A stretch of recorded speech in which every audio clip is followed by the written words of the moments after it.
If I may, I'd like to bring the June 15th Hanover Borough Council meeting workshop to order.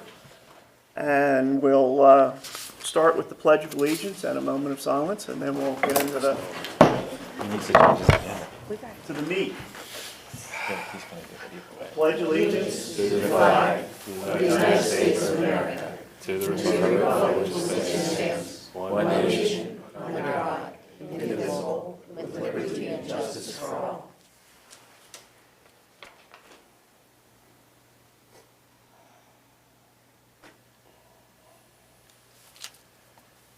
Thank you.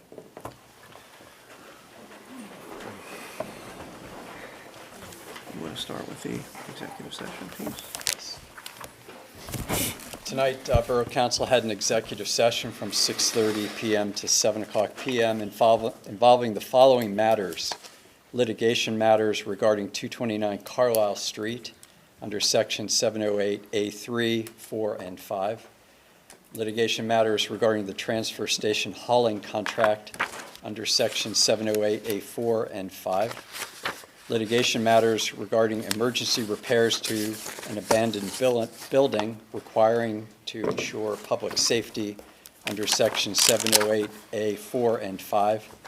Collective bargaining matters regarding a grievance with the fire labor contract under Section 708A2, 4, and 5. And a personnel matter under Section 708A1. Thank you, sir. All right, to start off with the agenda, Public comment. Public comment. we start with public comment. It's the first thing on there. Thank you. Do we have any public comment from those that are here? And then we'll do to those that are digitally here, I suppose. Okay. Justine? Hi, I'm Justine Truxas. I am here representing the Christmas Committee, and we're from 40 York Street is my office and the Christmas Committee's office. I'm here, and I'm joined by a lot of members of our Hanover Christmas Committee, as you can tell by our shirts. You're well-dressed, yeah. Yes, yes. We love a good holiday red and green. Green, red, green, red, green. Yeah, yeah. I'm sure that wasn't planned. No, not at all. So we are really excited to talk to you tonight about another project that our committee would like to take on.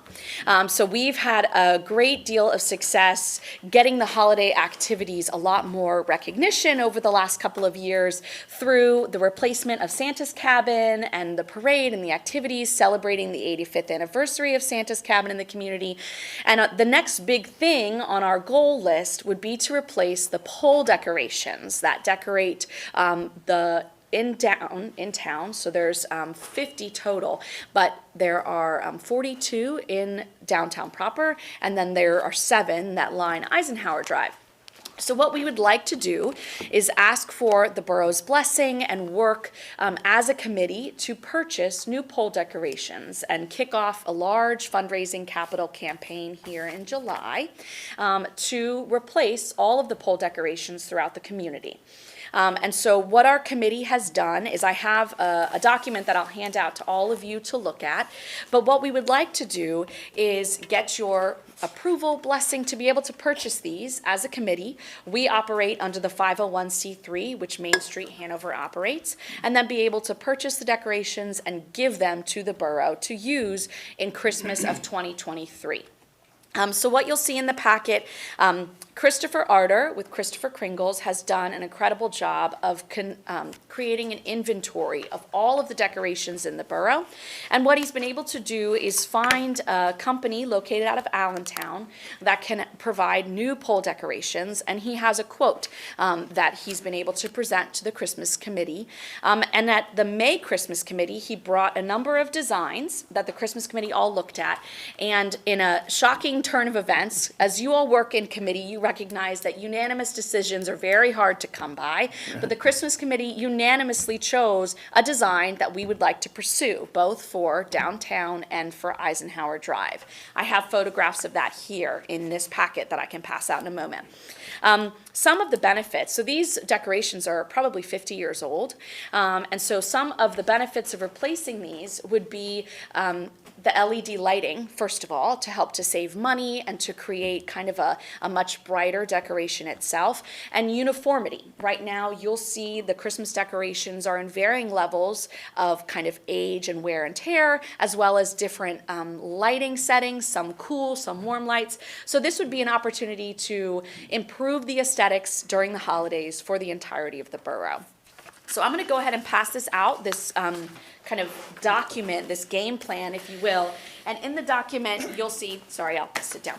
In the document, you'll see on the first page, we talk about the timeline that we're estimating. On the back, a number of questions that we as a committee have been asking each other, and a number of the answers in which we believe to be how we'll move forward. And then the design in which the Christmas committee would like to purchase. So, and as well, you'll see on the second page the cost. So one of the things and one of the reasons why we feel the Christmas committee is a great place to do this fundraising is the cost of replacement is between $70,000 and $80,000. So it's quite an undertaking. Wow, so And they're if $1,200 a piece or something? roughly, I have the full quote breakdown, but there are That's okay. two different designs, so it's kind of a varied quote, and we can provide that to the council as we kind of move forward in this process. But we're coming here to you tonight to present this idea, to find out what we need to be doing in order to move this forward, to work with your staff, to get your approval overall. So I'm going to take a moment to pass these out. If you all feel it's appropriate to review and respond, that is fine with me, but I will just ask that you take a look. Let us know if you have any questions or concerns with us moving this project forward, because as I mentioned, we would like to begin fundraising in July with a Christmas in July kickoff. So I would ask for any feedback, questions, concerns to come back from council in the next week or two. So here are the packets. Start with all the people. Yeah, of course.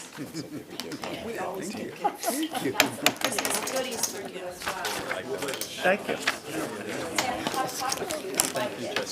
Candy canes this time of year. Candy canes in June. Christmas in July is almost Candy canes in June. Oh, thank you. Oh, yeah. Oh, yeah. Start with Facebook people, the haters. If Queen comes in. Thank you. 5 years. Yeah, give me a burger on that. $1,200 a piece, I'm amazed at that. I thought they'd been like $200 a piece. They're raising the bar. I don't know. So I'll end, if there aren't any immediate questions that I can answer here tonight, I'll end my public comment and just ask that you review and respond and return any questions, comments. This is great. Dr. Rupp? I just have a comment, not a question. I just have a comment. Members of the Christmas committee, I never knew, I thought Christmas just sort of happened. Like, it just shows up, like Santa comes, Like Christmas Santa, just like- happens, you it's know? like mayonnaise. Where's it Until come from? I joined this happy little group a couple years ago, and these people work really hard. I mean, they do a lot of work behind the scenes, and Borough gets a credit. People drive by and they're like, hey, the borough's great, looks cool, looks like Candyland downtown, looks so great. And these people do a great job, and I certainly Absolutely. support all their work, and they're gonna make the money. We don't have any money in the game, so. Right, all we have to do is take credit for it. Well, exactly. How about a round of applause for the Christmas committee? Thank you.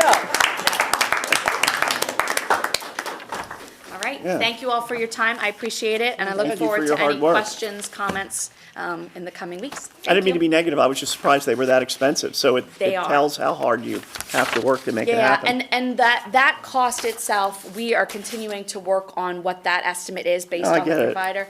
But that does also include, that overall cost includes refurbishment of the snowflakes that currently are on the center square. I should have mentioned that. That Oh, includes okay. refurbishment of those snowflakes, and there's one other item. The purchase of the poinsettias, the candles with poinsettias, and the lamppost wreaths in kind of refurbishing those as well with lighting. And I say refurbishment, I mean replacement of lighting. So that overall 70 to 80 is what we anticipate. How great. long do we hope these last? a long time, actually. I just heard before coming up, and there's a 5-year manufacturer's warranty on them. Oh, okay. But if kind of 50 years is our previous product, we do anticipate having them for quite a number of years. Being LED, they are going to be kind of a little bit more long-lasting with their the product, the bulb. And then also kind of the tinsel is also a really high-quality product itself, so, yeah. I guess they're gonna outlast me. And all of us. Well, I wasn't gonna say that, but. Oh, go ahead and say it. Okay, thank you very much. Thank Appreciate you. your time. Okay. Great. We discussed the executive session already. We have the consent agenda, items 3A through Is there any more public? Any more public comment? 3G. Anybody Oh, out there? pardon me, yes. Digital public comment. Do we have anyone outside that would like to? No one's on, Scott. Nobody. Nobody? there. Thank you, sir. Okay, back to the consent agenda then. Items 3A through 3G. Is there anyone that would like to pull any of those out for specific discussion? If not, may I have a motion Motion approved? to approve them as stated? And a second, please? Thank you, Mr. Kress. Any comments? Okay, those in favor signify aye. Aye. Any opposed? Motion carries. Thank you very much. Item 4, presentations, interviews, and related actions. Mr. Miller, the much-awaited Good evening. presentation, sir.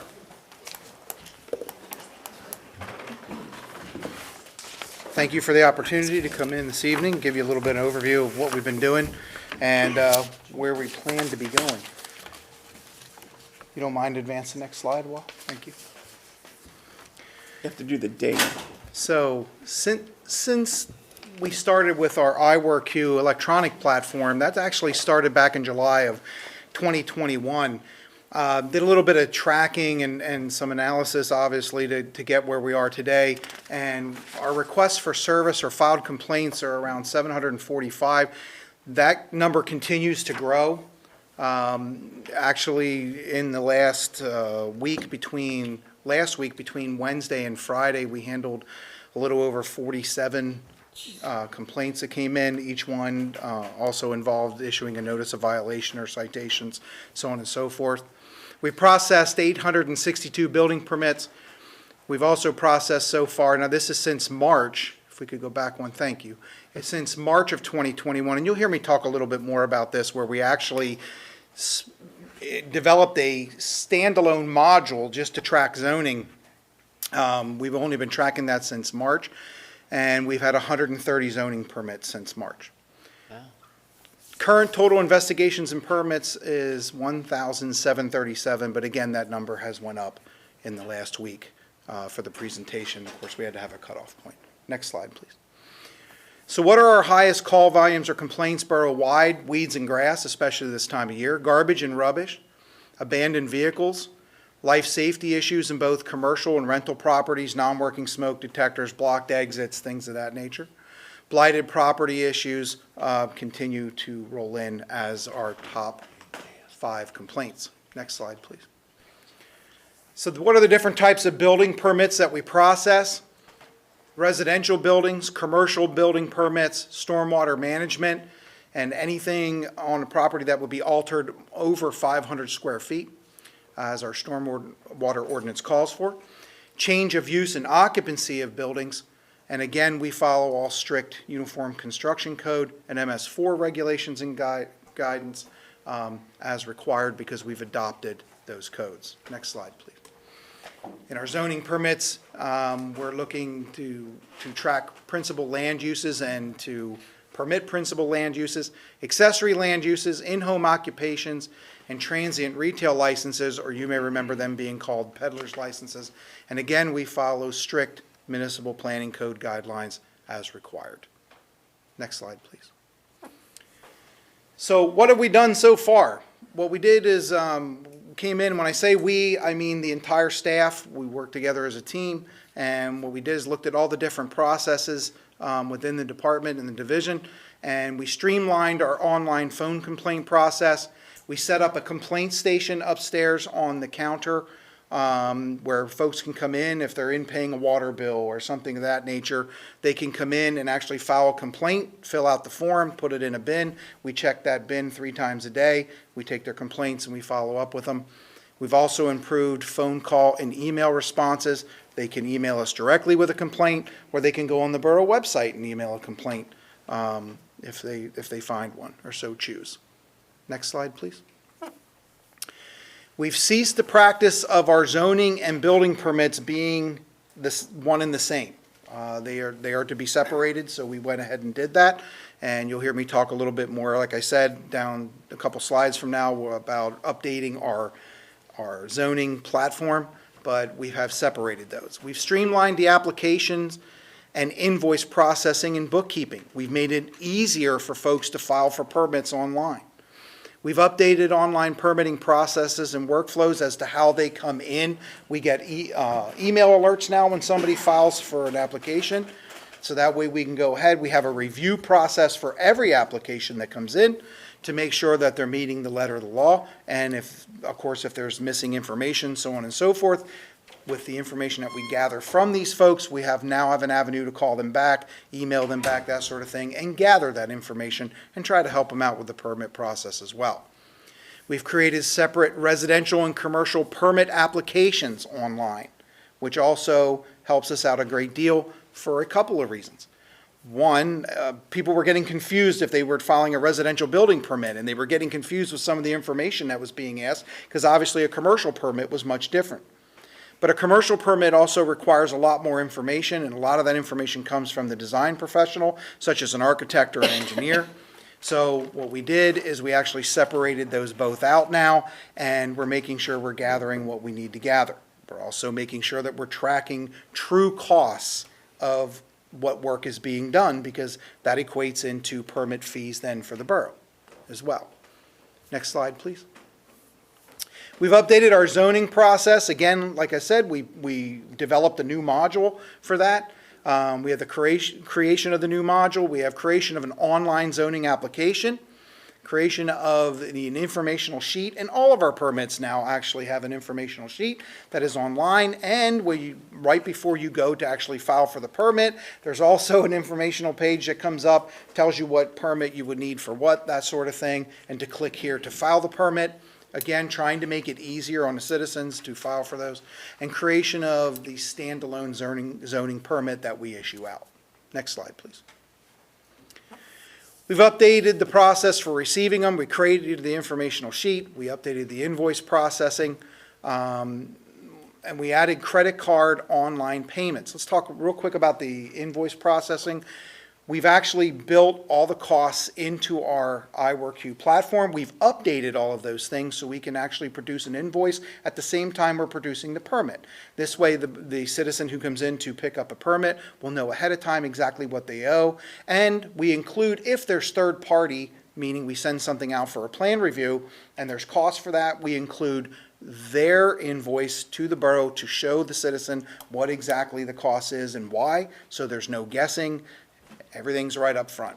We've added online credit card payment. That's been working out rather well, where folks can pay for it ahead of time and just stop in and pick it up. And it's worked out really well. To give you an example, Arby's is about ready to get a facelift and some new signs and things like that. And the company coming to do that is 2 states away. They will be here in July. So they've paid for their permit. We'll now hang on to their permit till the work crew gets here in July. We'll issue the permit to them when they get here. And we instituted a permit pickup and collections policy.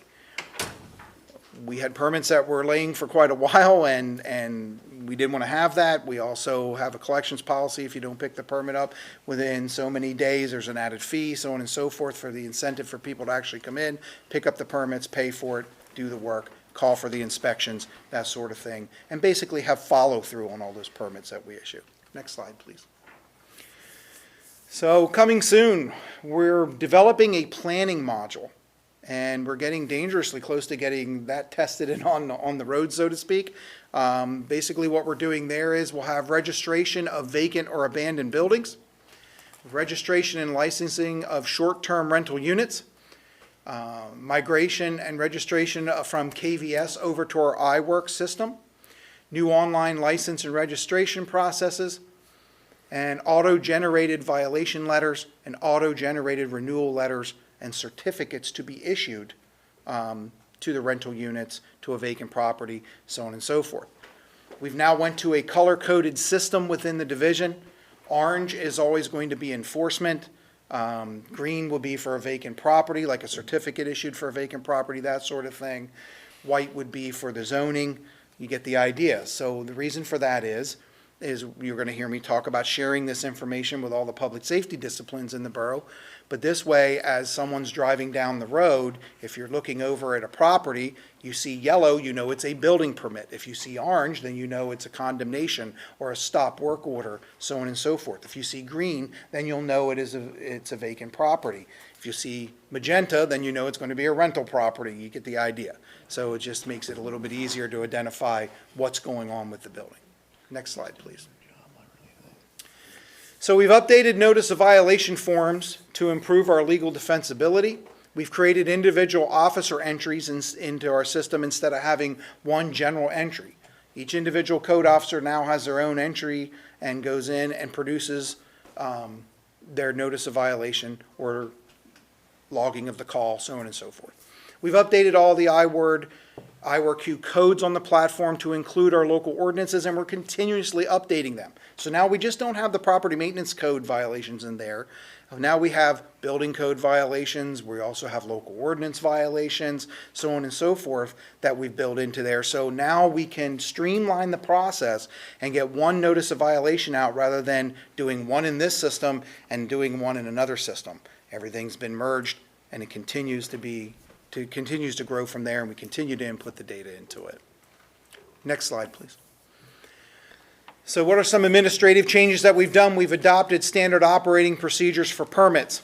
We've improved permits collections. In fact, we've collected over $20,000 in overdue permit fees since December. We've developed code enforcement officer, we have developed and we're going to implement in July code enforcement officer SOPs and course of conduct guidelines as to what we expect when they're out there enforcing local ordinances and how we expect their conduct to take place. So that'll be coming out in July. We've improved our interdepartmental cooperation. I would be remiss if I didn't thank some people that are in this room this evening. First, I'd like to recognize Chief Clouser and the Hanover Fire and Rescue. We're sharing information with them. We've now trained 3 captains to access our system.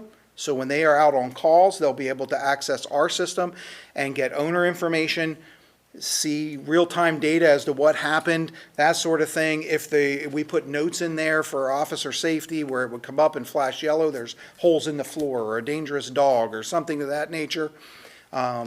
Also, we're also working together where we are now giving out his emergency contact forms when somebody files for a change of occupancy or a change of tenant or a commercial building permit. We include that with that. So that way, hopefully they'll fill that out and return it back to the chief. We're also giving them some Knox box information and promoting that as well for the fire department. And we've really been embraced by the fire department as well. The police department, Chief Martin and Lieutenant Bunty, have been wonderful and have been giving us great support. Chief Martin has also expressed interest, and next week we'll be sitting down and talking about giving the police department access to our database as well. So this way, again, when they're out on a call, in the car, whatever what the chief decides, they can turn around and access our information and hopefully find owner information, that sort of thing. The Hanover Emergency Management Agency and your coordinator, Jeff Waltman, We're working with him. You're going to hear me talking about what we're doing with like our rental applications. We're including special needs information on our rental applications. And the reason for that is if we have somebody that is deaf or mobility issues or cognitive issues, things of that nature, we want to include those on a rental registration application and share those with fire, police, EMS, and emergency management. That's good practice to help them out for pre-planning, evacuations, things of that nature, so we've included that as well.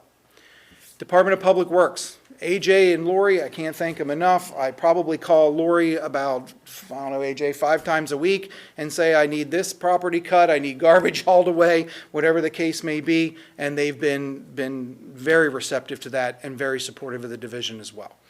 And the entire borough administrative staff, there isn't anything that we didn't change here within the code division that didn't affect somebody in the outer office, as I call it. Our process has affected everyone, and they really, really, really have helped us out. Could I have the next slide, please? I also want to thank Tim Schultes. I probably call Tim about as much as I call Lori on a weekly basis with some of these hazardous properties. And when I left Camp Hill, the two attorneys that I worked with up there are in the same firm as Tim, and they said, you got to be kidding me, you're leaving? I said, yeah, I'm leaving. Going to Hanover. They said, oh, you'll be great, you get Tim down there, you'll love him. And they're absolutely correct. He's been awesome to work with, and I really leaned on him with some of these vacant properties, and we have a good working relationship. So Tim, thank you. So what does the future hold?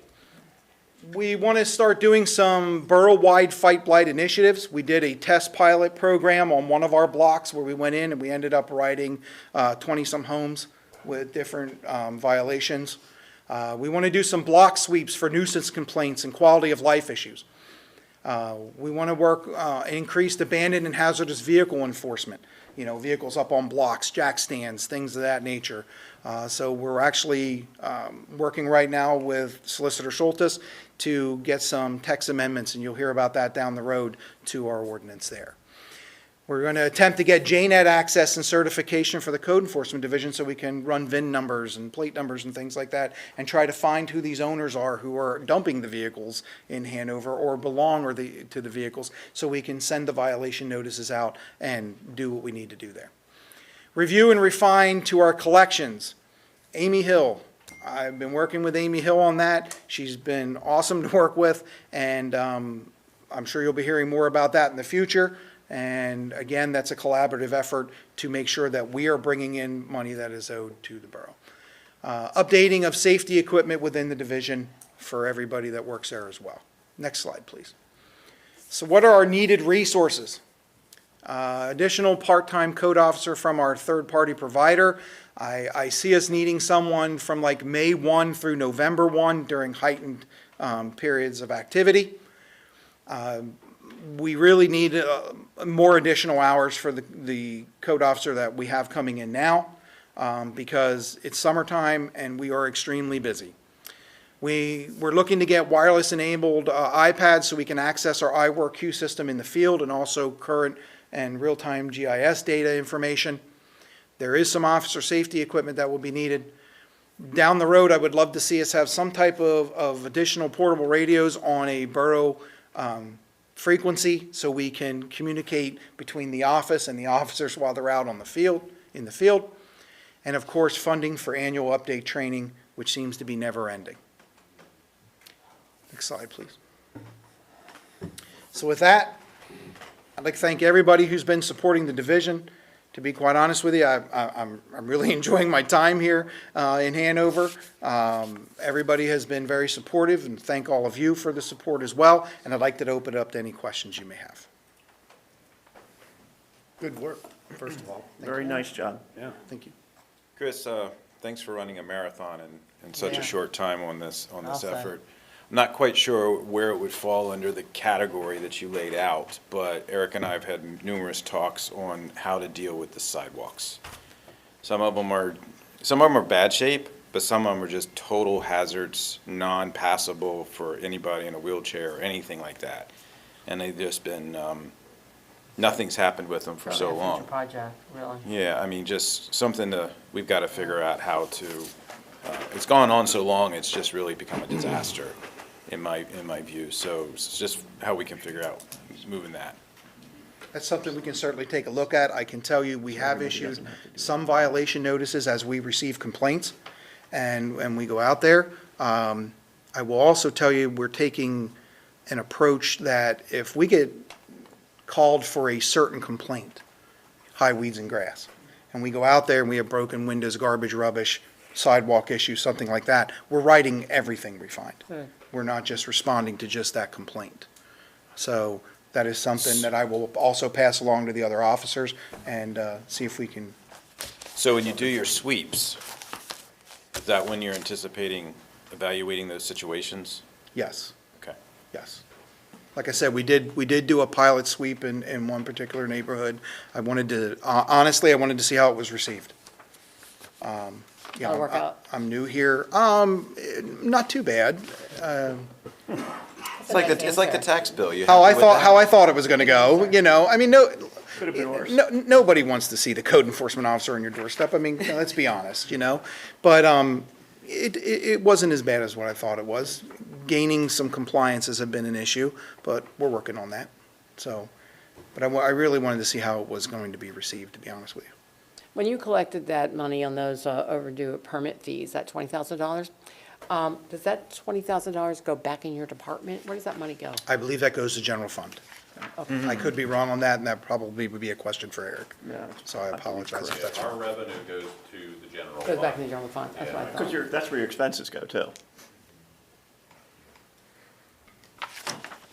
Thank you. You're welcome. Chris, thank you very All much. right, thank you very much. Other Appreciate it. questions? Great. Okay. Thank you for doing everything you do. Yeah, wow. That's a lot of stuff. He's making a real big Good difference. stuff. I have to say. Exactly. Item B is interview committees for appointments and reappointments. I don't know that we're going to be able to actually do that this evening, but I think it needs to be put out where we're thinking that we have several spots open. And I know the planning committee specifically, because I used to be there, I think we now have 4 Yeah, that's a open lot. spots, including the leader. So for our meeting next week, we need to be ready to agree on what we're going to do to move forward there. So I guess I'd like to ask everybody to think about what to do there. In here, Dory has some information about some thoughts and some ordinances, so. We need to set an interview committee of 3 persons according to the policy that was adopted by council. Okay, And then if you can appoint the committee members tonight, then I have 3 packets to give, 1 to each committee member with all the citizen interest forms that were returned. and those committee members, are they they're council members? They can be borough residents, council members, or citizens, it says in the policy. So What's the difference between a resident and a citizen? I don't know, I guess, That's the same. they're the same thing. Okay, that's fine. I wasn't trying to trip you up. I'm just Curveball. curious. So we need to appoint a committee. I guess, do we have any thoughts on that? Does anyone have any proposals for whom? Might be nice to have one, says maybe Seibel. He's retiring, Yeah, well, maybe he might be on the committee. He was on the planning commission for a long time. correct. He might help us out. It's a good point. And he's a good steady hand. Yeah, and he's, not a council member, he's just a citizen, I mean, not just a citizen, but he is a citizen. I don't mean that, I'm just gonna shut up. No, he's a good, he's a good Yeah, guy. he's a good guy. He works at a bank, maybe he give us some money. No. So Okay. you want me to reach out to Doug's? Would you mind? I'm also going to reach out to him because I'd like to talk to him about his retirement and so forth. Any other proposals for the 3? Mrs. Funk, come on, you know everybody. On the spot? Maybe we should have two council members and a citizen. It's three, right, Dory? Is it three people? 3, right? So maybe one citizen, maybe two council members. Dr. Rupp, would you like to be one? I wasn't really volunteering myself. You will. Too late. I will help you. So then, can I pick somebody else, make somebody else do it too? As long as you don't use me. Do you want to do it? Not really, no. Oh, come on.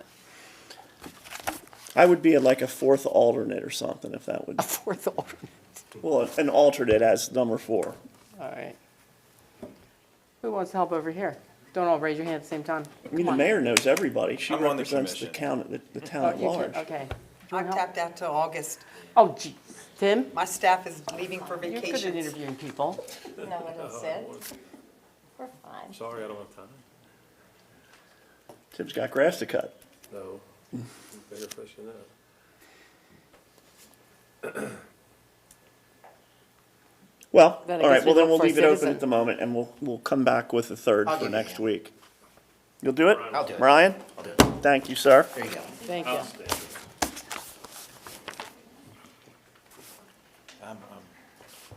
When do we have to interview them, Already Dory? in it, you know. Before- Wednesday, the 22nd, we're gonna have, Like, before the meeting or as part of the meeting? as part of the meeting, Okay, I thought, you know, all right. I think the last time we had them during the meeting, Right, I think we did. yeah, is that okay? Sure. Yeah, I don't see why not. We can just do that at the beginning. Yeah, Well, then that's weird that we have a committee. Well, then why do we need a committee? Yeah. okay. So that Remember brings us that to item policy says 5. a Are you committee. okay with that, Dory? Why wouldn't the committee do it Thank ahead you. of time? Barb, Seems like they should. thank you I'm sorry. for doing Oh, that. thank you. Let me thank you. Item 5, finance, personnel, and administration. I believe that starts with Amy. Starts with me. So, as you guys probably read in the packet, I'm requesting to approve a new hire at the Regional Wastewater Treatment Plant. We had an employee who passed away in January, and after that, the former Director of Water Resources worked with the supervisor of the department and the assistant to the director to really review the scheduling out there and operations and really figure out how many staff they really needed. And in doing so, realize that we're not doing enough in our pretreatment program. So they've kind of changed direction and shifted duties a little bit and have decided to really dedicate more time to the pretreatment program. In doing so, that would pull another operator out of their current staffing. And so they want to bring somebody in as a new trainee in that department. I think that's a good idea, Okay. because that'll save us money in consumables and overtime. Yep. Sounds good. We have a motion to, So motion. Second. second? All right. All in favor? Aye. Any opposed? Okay, you're on a roll. Okay. Continue, please. Next one has to do with delinquent collections. As you heard Chris Miller talk about, they have a need in the codes department to have a plan for outstanding collections as well as the utilities that, you know, as you're well aware, I'm sure there's a collection process of 30-day delinquents, 10-day, 3 days, all of that, and water shut off and whatever. But what happens sometimes is people move out of the area or they, you know, whatever. There's lots of different situations where there could be an outstanding bill just sitting in our system for years. And the interest rate is like 1.25%, so it's really nothing. Annually. They don't mind No. paying that, you know, watching that interest accrue. I would guess our likelihood of collecting them much past 45 or 60 days is probably about none. Yeah, so the borough currently has $485,000 in outstanding receivables. Get Is that that just money. utilities? Get that money. Yes, Wow. Of which 62,000 of that is 90 days past due. So not all of that Oh, is, it's not that aged. right. So we do When try do to we stay write on it top off? of it. I don't think that we do. Jim, do we, I mean, don't surely we don't think- have like, I don't think we have. we don't have 200-month-old receivables out there, do we? No, we don't set up a formal reserve for bad debt. Right. Write-off, so it's just kind of stays on the books and ages, and so. Yeah. Yeah, having a third-party collection agency to assist, I think would give us some return we aren't getting right now. Okay. So what I'm proposing is that this law firm that actually Chris Miller recommended from a previous employer works specifically with municipalities to collect past due accounts. None of their fees are charged to the municipality, and so they're all paid by the delinquent account owner. And there's no discount on the receivable balance. So what we're owed is what we end up getting back. There's no, normally when you use a collection agency, you're getting that back at a reduced amount. They Right, don't get do about that. half of it back. Right. So, so what I'm asking you to do tonight is to approve this resolution, which would allow us to charge these legal fees that are sent to these. Make I have a motion to approve that? Make a motion to approve. Second. Thank you. Second? Any discussion? No? Those in favor? Aye. Aye. Any opposed? Thank you. Okay, next. Jim, you're doing good from the back row, man. I gotta give you credit.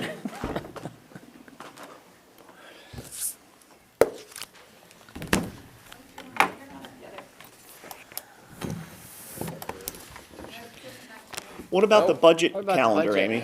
And you thought you were sneaking away. Is that Jim's part? He's like, I don't think so. Go ahead, talk the budget, Eric, I want to see you. Yeah, I will do that too. You're spending too much. We definitely want to get that information on the Christmas decorations, because we do need to record that on our books. So when we do finalize that with the Christmas committee, we definitely want to have We that. capitalize that. Well, we actually, it's a Yeah. pass-through, but we just want to have it on our books, because believe it or Got not, it. it's a revenue. Okay. So I provided a couple handouts to the committee, it didn't come in the original packet. One of them is a spreadsheet, sort of a flash report. Want to develop some type of a monthly communications to the council on how we're doing during the year.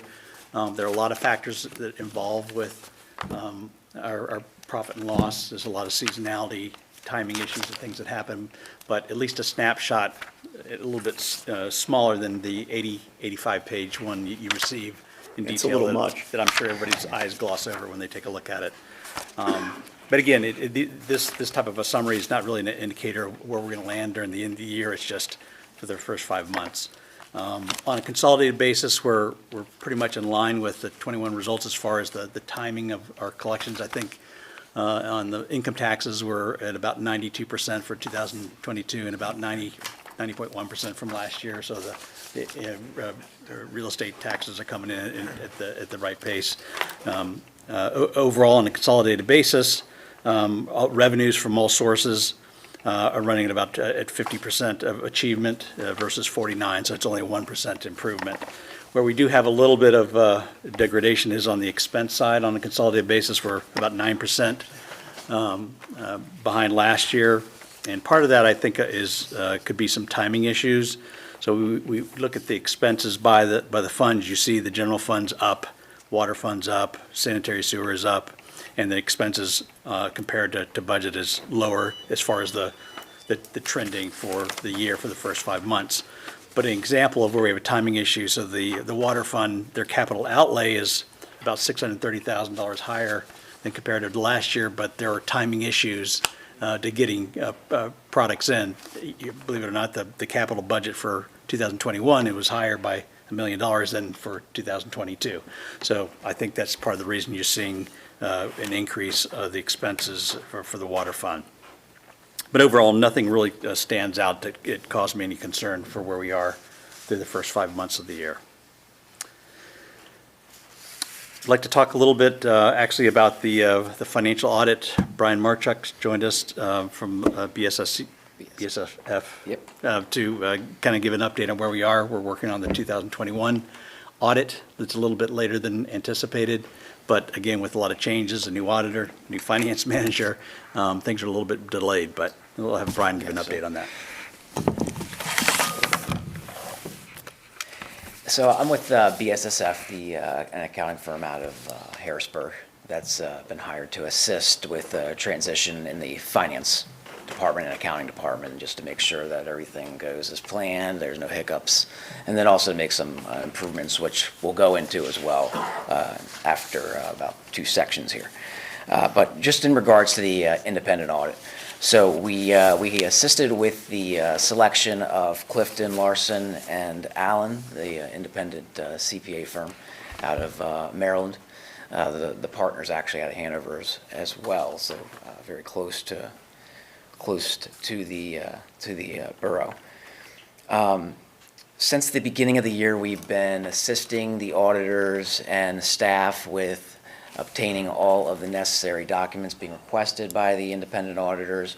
We've also prepared all of the work papers. We just completed those actually today, officially the very last entry that was needed. So all the journal entries are booked. Now it's just the auditors need to do their review and make sure everything is kosher and agrees.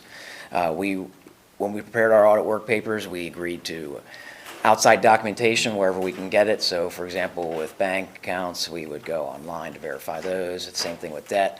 With grantors, we would make sure that we knew how much was already submitted for reimbursement.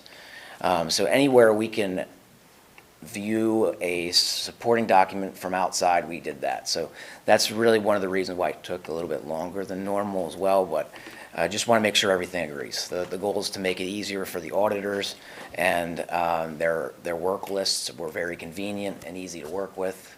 Basically, it was a big checklist, and you just basically just plop a work paper there, and they can easily just do their audit. So they were in yesterday. They're going to be in 2 days next week as well.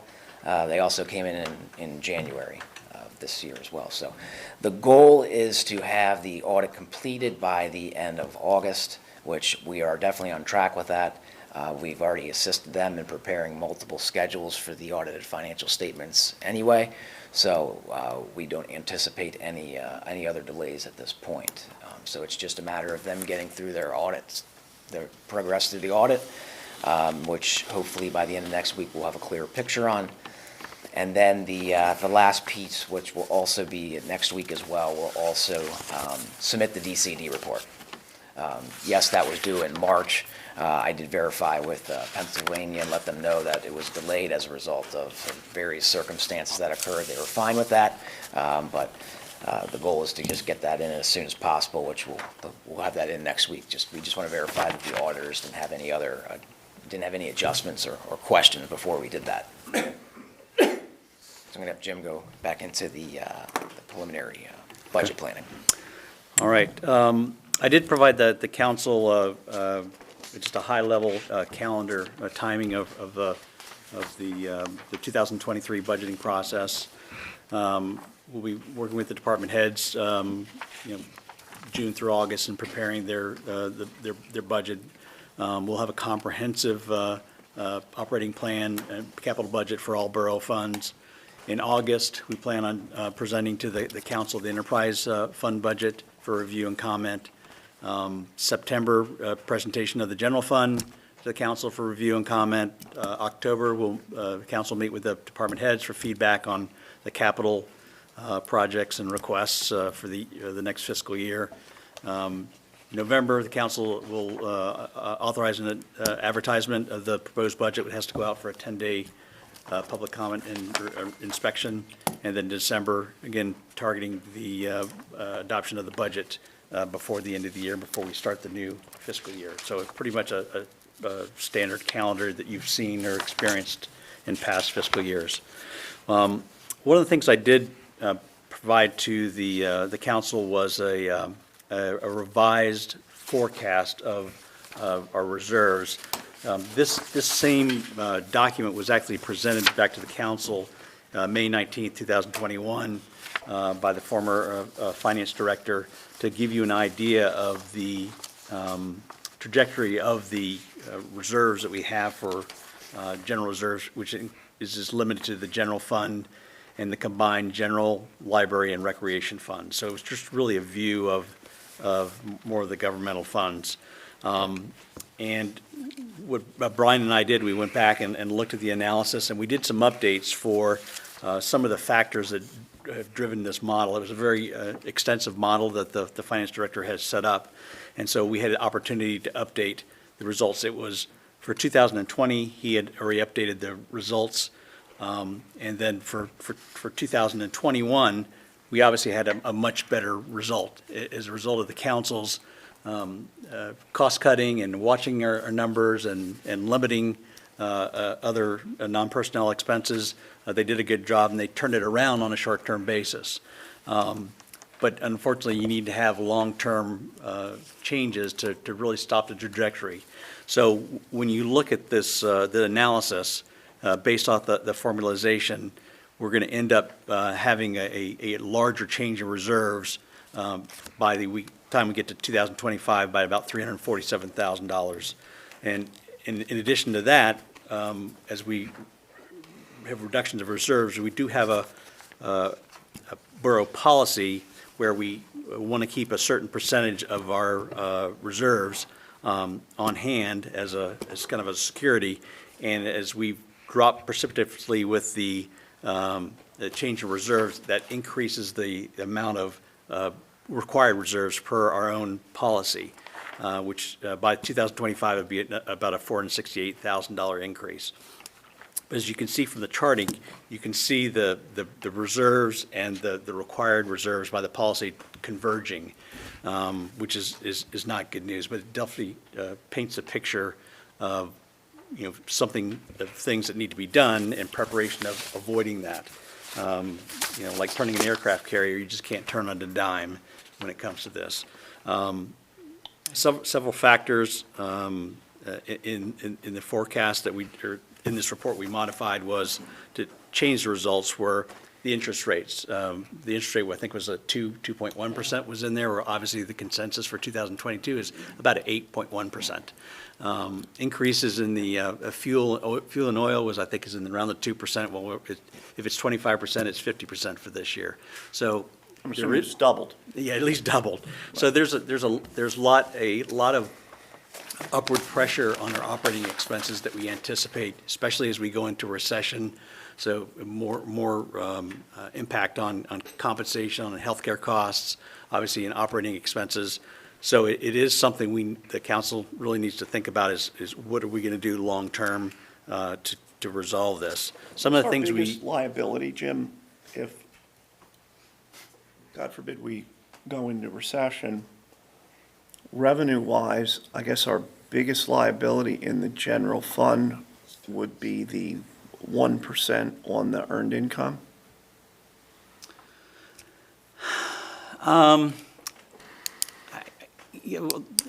If we have people's incomes that are degrading, but what we're seeing now is a really upward pressure on compensation. Mm-hmm. So earned income is actually going to be increasing. Are we over 300 million yet?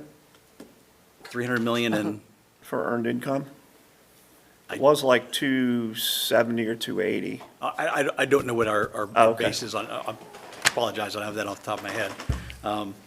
But some of the considerations, I know we need to move towards a directive from the council in preparation of the 23 budget.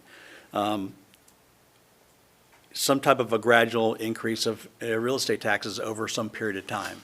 We know you can't, we're precluded from having a huge jump by the state, but over time, prices are increasing, and we probably have to look at the real estate taxes. We're beginning to have a more focused look at grants as a result of Brian, his team working with us and the audit. We're really seeing that we're really not doing a good job with the grants. When we want to do more centralization of the activity of grants through finance. We have a lot of stakeholders involved with grants, but we want to do the accounting, and we want to make sure that everything that we have coming to us, we do receive. You know, if there's filings that need to be done to achieve those grants for matching grants for expenses, we think that's important. For example, the stamp grant we have, it's going to help us with our replacement of our ERP system is a good example. We're getting 50%, I think, match on that. So we want to do a better job with the grants. What did we have in grant income last year about? Right. I forget off the top of my head. It was not as much, but this year it's a much more significant number because of the American Rescue Funds that Got were it. received. So at least $7.5 million at the beginning. Yeah, it's that, I would say last year wasn't much, other than a couple CARES Acts funds that were received in CBDG, so. But so really, it was just all COVID-related sort of Yeah, but stuff. It now- wasn't Now, anything. there's a bunch. There's a bunch Okay. of grants, so it's in the millions of dollars. Got it. Thank you. Again, focusing on more long-term efficiencies. We want to be more efficient in how we run our operations. We are very paper-driven. We need to move towards more electronics. This opportunity with the new ERP system is a great segue into making some changes to be more efficient. It will allow us to reduce, you know, our operating expenses, resource needs, and to do our job. We're behind on that automation that can be done. We're also gonna have some upward pressure to also keep good talent. The job market is very lucrative for people. In my former companies, we had about a 40% turnover in staff because it's so competitive. People want to work from home. They have a lot more flexibility, so that you lose quality people. That's something we want to avoid. We want to be able to keep quality people on staff with the borough. And reconsider also, we know council had a very tight rein on expenses in the prior years.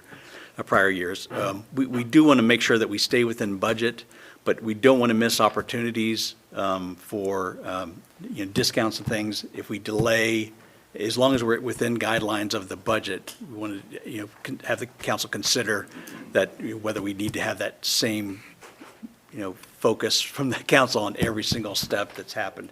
I think it was important in prior years because you really had to do some triage here to make sure that we did well and controlled expenses, but we're hoping we're getting have a little bit more flexibility. But we can talk more about that. Any questions concerning just the focus on the budget? Yeah, I think this is. We're going to really have to accelerate to you know, get back on track. And then Brian's going to talk a little bit more about the ERP system. You might want to define what an ERP system is, just so everybody's on the So same it's page. the entire borough's administrative system, HR, finance, every department is what the system would be, what we're talking about. It could be paperless, or it could be paper, or it could be a hybrid between. Currently, what the borough has, I would say, is, yes, it's an electronic system, but there's still a lot of manual things being done, and there's also it's very decentralized. So meaning I would have to go and get that information. I couldn't just go and grab it right in the system sitting in my chair. So the goal of what we would like to see done, and we talked about this with the previous borough manager as well. A grant was obtained through the Commonwealth for $50,000 to assist with this as well. The point of the grant is for that, is to help with the ERP system.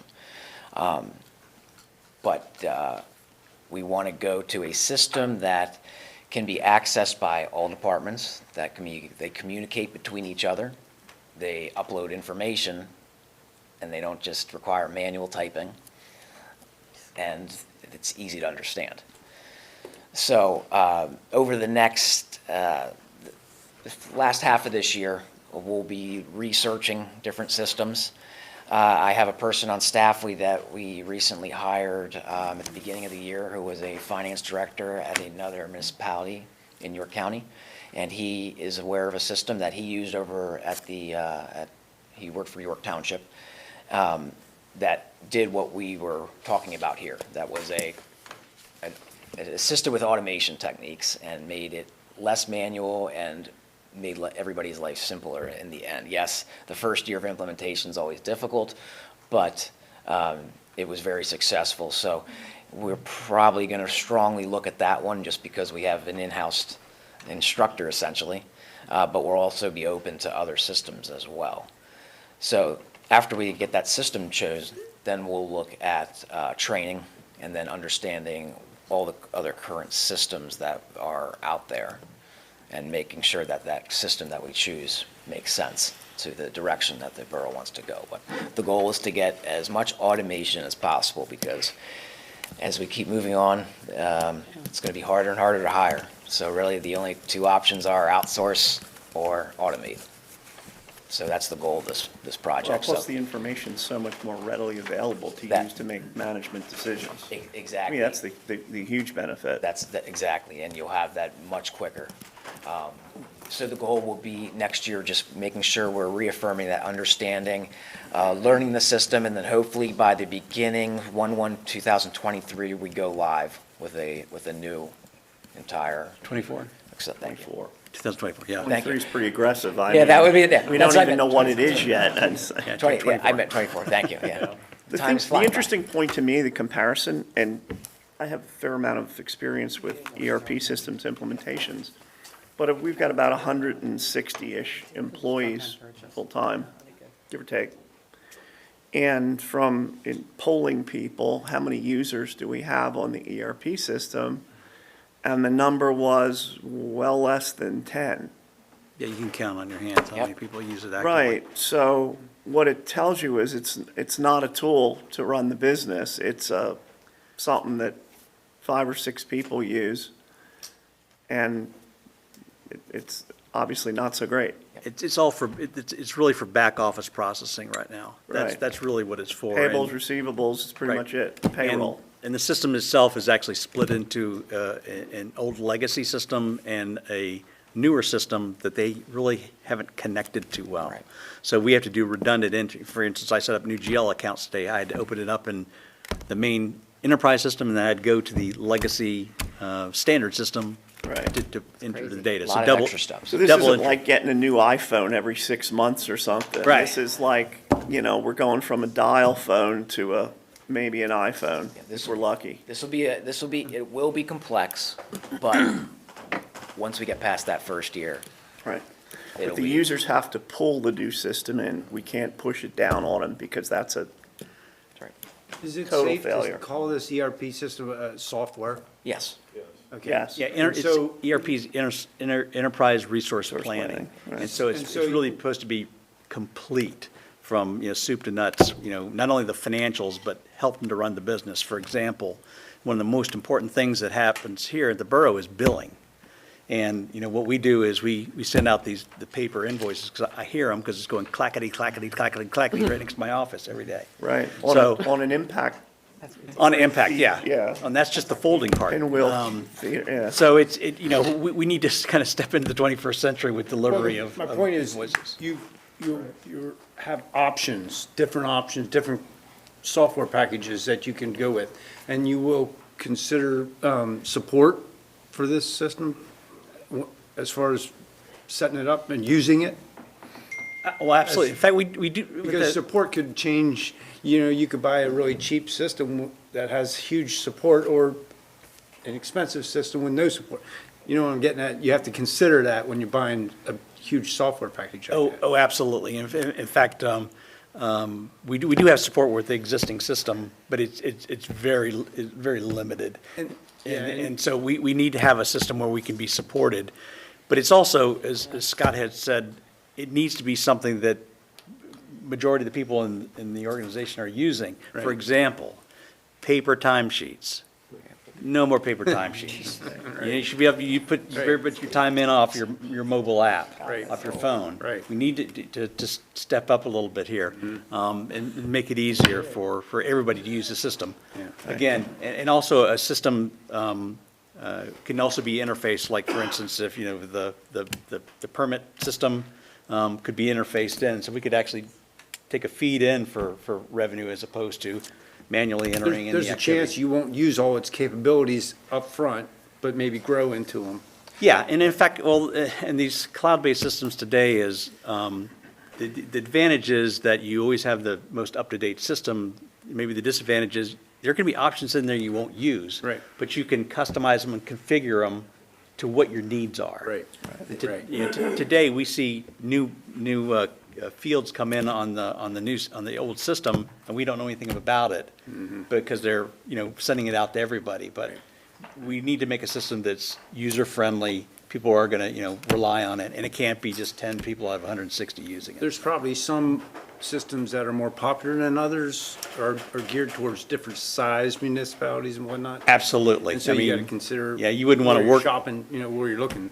Like a Workday system, it would cost you in the millions of dollars, is not something we'd be interested for the Right. municipality. But we need to have something that's geared towards running these governments, and there's a number of systems that are out there. They're using, we know the chart of Yeah. accounts that they use. The nice part about municipal ERP systems is it's module-based. So it's like a menu. You pick the modules you need, and then if you need another one, you can go back and get Oh, that subscription then. nice. So it's very, very efficient Yeah. compared to normal ERP systems for a for-profit company. So if you have multiple departments, and then another municipality doesn't have a police department, then they wouldn't have to get that module. It'd be cheaper for them. We I see. would even have I like see.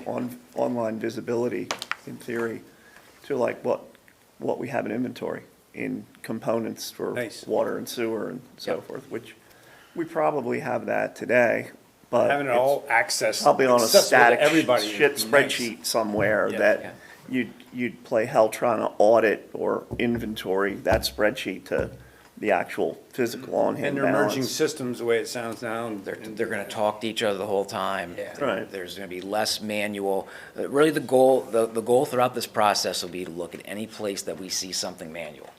That's the place we're targeting. We want the manual. But I think something, at least in my experience, has been too, when we look at the system, we need to pick something that we're willing to adapt our processes and procedures to fit to it. Correct. Because the last thing you want, in my experience, is you say we're steadfast and we're best in class with all our everything we do, so you get a system in, and then you want to have it all customized, and then every time there's an upgrade, there's $1 million whatever charge to retweak, whatever. So we have to look at it very generically, I guess is the best way to describe it. Yeah. The good news is there's a lot of based on the size, you can traditionally find a municipal software that'll fit. Yeah, I'm With sure less there's modifications, gotta not be. many modifications at all. Right. 'Cause I work with about 25 other municipalities, and there's very good softwares out there, and they barely customize them. If anything, they don't even customize them at all. I mean, you have modules you can select. so Yeah, that the works. modules that you'll select, that's correct. And the majority of the support is good. I'm not gonna say it's awesome, but, that's what we're here for as well. Training comes with that. Yeah. Training comes with it. Exactly. Great. But it is really, and Barb, I'm sure you've been through it, but it really has to be pulled in by the organization, not shoved Big down job. by the management, because that's such a disaster. Okay. Yep. So does that complete? Yep. Item Concludes 5C? Yep. So we're on to line item 6. Any other Excuse finance me, questions? can Thank I you. can I ask a question, Scott? Scott, what about Borough Council's budget directive parameters? Well, I I think mean, do they need a little direction? we're going to come back with that for next week. I think that's Oh, okay. for us to be prepared to discuss that. 'Cause And I don't think we can go on just getting the same amount of money every year when we're spending a whole lot more. We have to no, really I seriously get it. I think- mean, when you look at it, at consumables like fuel is 2x, and they're anticipating $140 oil in 30, 60 days. Well, when you hire additional people, also in the police department, you approved that, hire Well, additional that people in brings the us fire back up department. to budget, I though, mean, but that, I'm with you. we're spending more money than we're making. But you also mentioned looking at outsourcing of things too, so we should give that a consideration as Yeah. an evaluation. I think that's going to be a Both. long discussion is Right. my point, though, But I Barb. think that they sort of need some direction with that when the I- department heads are putting their budgets together. I agree with you. Absolutely. All right, ready? Are you done yet? Item 6A, rental registration program. So this is me asking for some clarity from council to try and bring this to some degree of closure. So some time ago, council had asked me to look at your rental program. And we've done that, and we've looked at ordinances, and we've looked at options, and we've had multiple conversations about where we want to go with things. But what we have not done is, we've not landed on a single point. We haven't landed on a single direction where we've said, okay, this is where we want our rental program to go. And so what I've done for you in the memo that I provided to you is I've basically broken it down almost like a menu you'd see at a fast food restaurant. You get three options.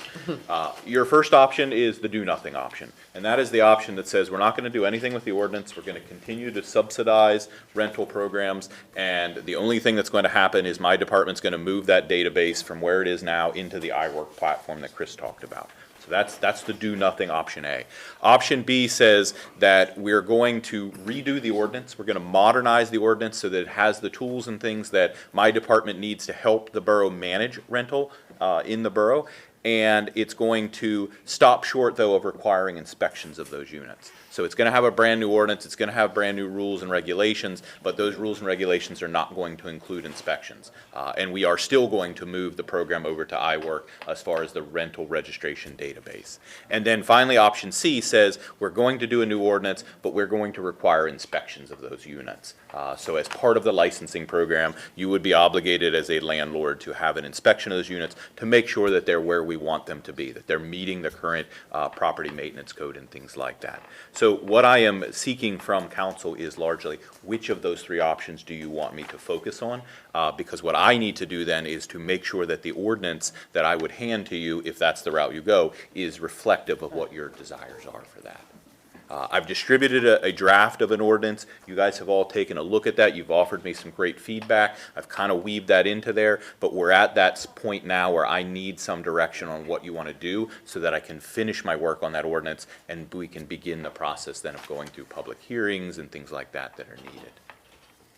Personally, Eric, I prefer to have option C. Okay. If we're going to do it, we're going to follow through the whole way. If I you- think it's time. If you went with option B Yes. and a place needed an inspection, how would you go about? It would have to it would become what we would call reactive instead of proactive. So it would have to come to us as a code division and say, hey, it's almost outside of the rental registration program. It becomes more like somebody just says, hey, this rental unit is substandard. I need a code officer to come take a look at it. And then, we would work through it. Largely, you are on a reactive-based system. We generally respond to the units as a reaction, as Chris outlined, whether it comes to us as a complaint on the phone, email, website, somebody fills out a form at the counter out there, that's how it gets to us. I prefer C, Gary, because I think that it's at the point of the game that we're in. Covers That everything. people who are buying properties, rental, et cetera, realize that we are serious about having these units livable. And there are many units in Hanover that are not livable. You know it, Eric, I know it. So rather than us dance around the issue, and for the sake of human beings who are paying these rents, and they are not livable, We could end up morally and with- ethically, I really prefer C. We could I think end it's up going with to be the empty best for buildings. Hanover. I agree with you. Eric, with option C, the inspections will be done by a third party. So you have a couple different options for that. Yeah, you can do a third-party option, which is what a lot of communities do, because then it becomes simply a pass-through expense. This entity says, I'm going to charge you X amount of dollars, we collect X amount of dollars, hand it to that entity, they do the inspection. That is largely where I would see your program going. I don't see you taking on staff to do it. Certainly the Right. staff that I have now in my department, I don't have the capacity to take that on.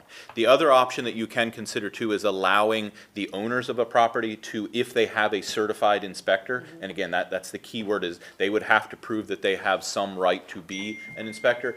They can do an inspection, subject to follow-up by the borough sporadically and randomly to say, hey, you know, we're gonna check on unit so-and-so and make sure that it's okay. Again, that's just what we've seen some other communities have done, is allowed that, but you don't have to. You can I was just put making it sure we're in-house. still going down the option of the third Right. party for that. Making sure. Can we do There's both? a gray area. For Do me, Both. Can we do both? You could have, your ordinance could very much say, you know, if you don't bring a certified inspector in, we're going to use our third-party inspector. You absolutely could do that, yeah. Thank you. And it's not that somebody gets to just say, hey, this is my inspector. They're gonna have some qualifications. They're gonna have to prove that they have some ability and understanding of International Property Maintenance Code, UCC, other things. You know, I don't want an uninformed person out there, making decisions about whether or not a unit complies with what it should, because there's a lot of risk to that. But yeah, Correct. you could do a hybrid and have both, if you You want. can have both if you wished, right? The draft that you last looked at was inclusive of both, Right, as a placeholder for now. right. see, we went down this path with the fire too, like looking at it every year. I'm not sure that I see that inspections have to happen every year. You're gonna have problem owners in which they need to be. Yeah, so you're licensed every year, but the ordinance isn't written right now that you would be inspected every year. It's, Okay. it's up to a 2-year period, I think is how it reads, and you could even adjust that however you saw appropriate. But yeah, the licensing would be on an annual basis, and that's just giving us a That chance to makes- make sure that we understand where the rental units are, who the owners are. We have the emergency contacts for police and fire as well as codes and those things. I mean, if you have a property owner that's in violation a lot, then of course they need to be inspected a lot, Yeah. right? And I think too, when it has the property is transitioned, as in sold, and somebody new picks it up, for violations, I see that. But yeah, I would think that, you know, annual inspections would be quite extreme if it's the same owner. I would agree. With no violations. Right. I would I would agree. agree. I would strongly support option C, based on some horror stories we've heard in the past. Yeah, we see more and more every day. Yeah, Is that a motion? Yeah, I'm for C as that well. is a motion. Second. All right. So See, it is. the plan then, what I will do is, given this direction now, I will go back to that draft ordinance and just go back through it, like start to finish, and make sure that it has everything it needs inclusive of the option C. We can vote on that? Did we vote? Okay. Does anybody, We should vote on that. voting in Wait, opposition to the motion? I made a motion, he seconded it. We should probably vote. Okay, any comments, any discussion? I'm a little concerned about, I mean, I like the option C, but as I look around town, as I think about some places that are rentals around town, I'm afraid there's gonna end up being empty buildings, people just giving up. Yeah, And that's not my problem, but it's our I'm problem. a little bit, it could be, yeah. Plus, it could lead to gentrification. I mean, because let's face it, there's some people that are just holding on, you know, they're satisfied with, you know, maybe their place is not the Taj Mahal, but they're satisfied with, I mean, the rents have gone up everywhere, even the ones that aren't that great. I don't know.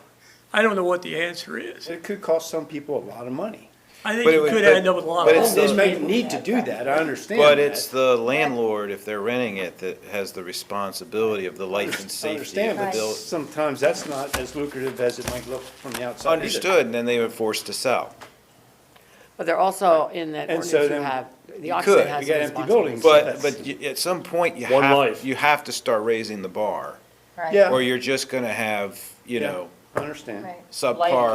That's my only, Well, I think to your concern, one of the other things that Chris and I have begun discussions on is, you have a fairly antiquated vacant buildings and vacant properties ordinance. It is on our list to redo. I actually have started it when I first started here, and I've gotten distracted on other things, but I do have that in my task list to work on.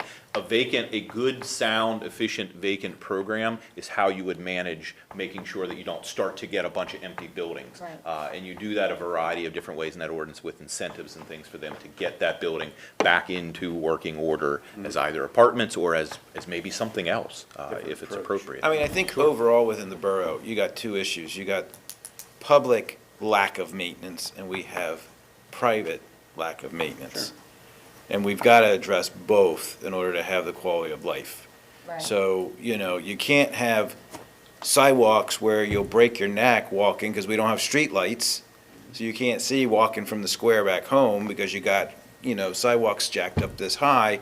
And you can't have homes that are just unsafe for people because the landlords aren't taking care of their properties. Because there's nothing forcing them to do it. They're still collecting the same money. Where do you bring in, and unfortunately Chris isn't here, is he? No. Oh, I'm sorry. I gotta He's put my hiding in glasses black back so on. you don't see him. How do you, and I put you on the spot because you've done a decent job with this, how do you engage the tenants in this? Because I have a fair amount of day-to-day experience with residential rentals. And one of the largest problems we have is tenant housekeeping. And with tenant housekeeping, if you go to the justice of the peace or whatever they're called, there's no support there for tenant housekeeping. So how do you I mean, I think there's a lot of aspects of this that in a perfect hypothetical world, we all want everything to be, you know, $3,000 a month beautiful places that everybody can afford. The reality is that isn't it, and Hanover Borough has I've been fooling with this for a little over 15 years, and we're selling all of our residential stuff for a host of reasons, but the rents have been stagnant for years and years. They're just finally going up a little bit. A lot of people, they don't have the cash flow, and we're raising utility rates, taxes are going up, you know, a lot of things, the cost of repairs are going up. I'm all for a great place, and 50% of our households, we have 6,400 or so households, half of them, 49.7 or something percent, call it half, are residential rentals. I think you'll have a divergence at some point when we do this with option C. You'll have those that stay good or get maybe a little better, and you're gonna have those whoever's fault, Gary's fault, that fall off the map. So, you know, Well, Scott, aren't we falling off the map now? I mean, you can walk through this town, and nothing is being done at this point, and it's an absolute horror in certain areas. And we are responsible to do the best we know how here. And yes, it may hurt at the beginning because it wasn't followed through the way we want to do it now. But I think in all aspects of this discussion that we're having, it's going to fare out that it is going to be in the best interest of not only the tenants and the town itself, but I think that the landlords, it's going to fare out for them as well. It's just that, yes, it's going to be costly at the beginning. We're treading into an area that we never focused on yet, but it's time we do focus. The town is not what it was in 1963. well, when we moved here in And it's 96, horrible. I don't know how you quantify it, but I would agree with you, the overall condition of the town, but that includes sidewalks, streets, curbs, rental units, the walls of the borough office are moldy. I mean, it includes everything. That's what I was getting at. Yeah, I mean, Maintenance, just we don't maintenance have in our own general. house in order, so. Right. Right, know. but you know, I'm just looking at the overall conditions of people paying, and the rents are not going down. We're an EJ. Well, no, and they And- can't. Right, and I do see that we have to have something in planning also, that if the landlord is trying to the best of his ability I don't know how you quantify to that, but, come, right, that, right. tenants also, there's an obligation. And we have to do this together. But I think we have to do it now. So Scott, you were bringing up the magistrate and stuff. I mean, is there a difference? And that's not a between- shot at the magistrate, it's. Well, it's no, more I'm like not, I'm where just the laws asking, are is there a difference between the writing of a citation and the writing of a ticket? I don't know the answer to that. It- Chad or Chris would know. Not as of yet anyways, have an instant ticket program here for code enforcement. We write notices of violation, they get sent out. You know, I can put down if it's an emergency type thing where I have open garbage, you know, being dumped in an alleyway or a backyard or something like that, and put 7 days compliance or 5 days compliance or 48 hours compliance onto there.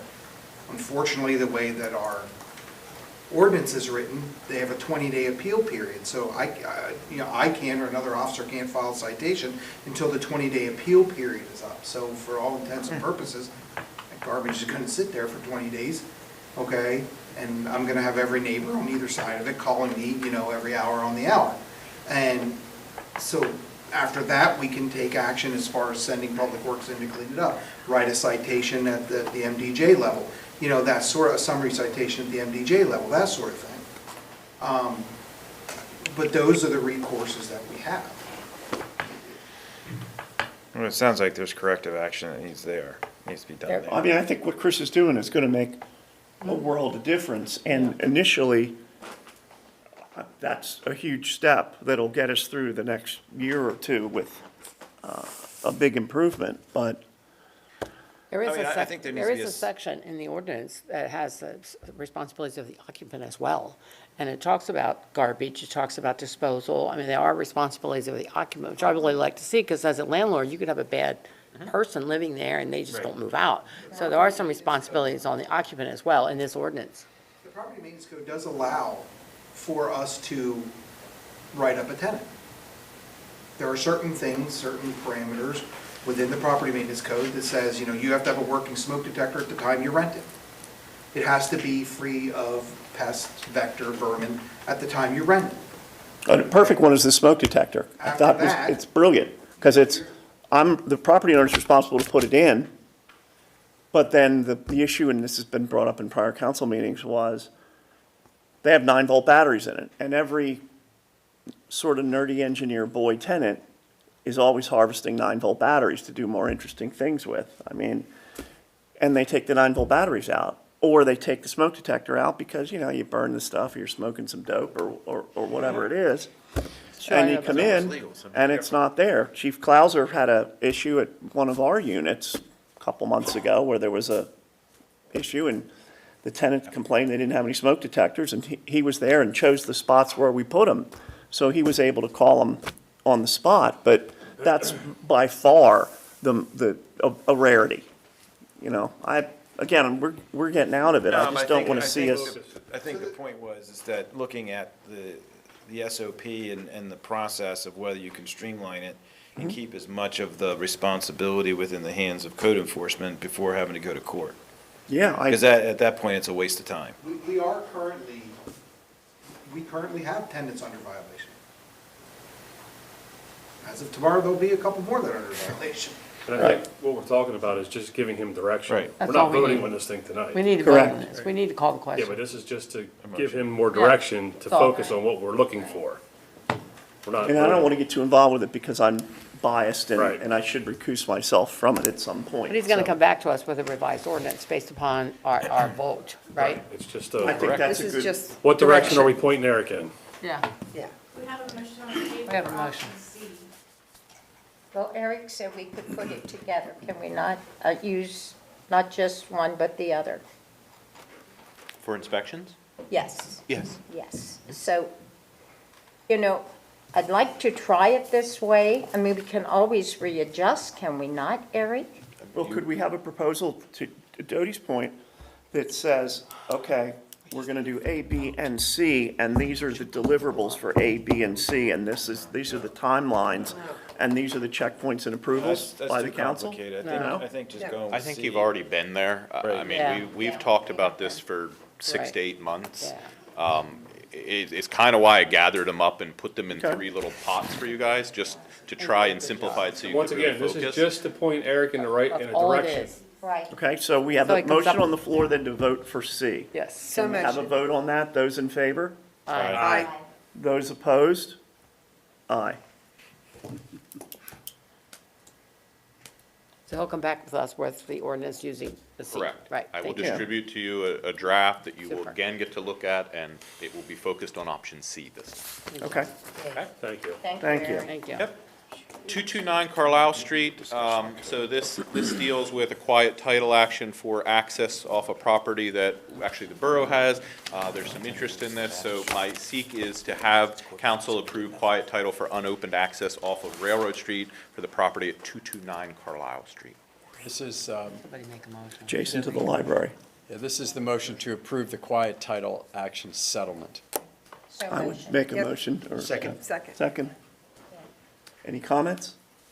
Discussion? Those in favor? Aye. Aye. Opposed? Motion carries. 661, 663 Broadway, this is the existing Rudders that's on Broadway. Planning Commission at their last meeting recommended approval of a land development plan for this store. What they're seeking is to add an addition out the back and do a modernization of that Rudder store. So Planning Commission has been reviewing it and has recommended a conditional approval. And so I am asking you for your opinions and hopefully approval on same.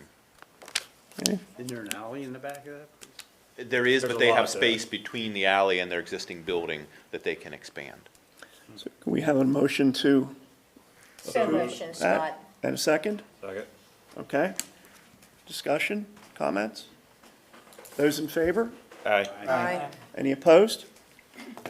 All right, motion carries. Thank you. And D, then 14 lastly, Carlisle 14 Street. Carlisle Street is an existing code problem that we have right now, and I'm seeking council's authorization to proceed with some emergency repairs in the interest of public health, safety, and welfare. So motion. Second. Thank you. Second. Comments? Those in favor? Aye. Any opposed? All right, motion carries. Thank you very much. Yep. And 14 is about $40,000 is what we're looking at a ceiling, and we're gonna, as we discussed, lien the property or whatever to come out whole on it. So I think it's a smart move. AJ? Okay, our first item under Public Works is the roof of the building that we are currently in.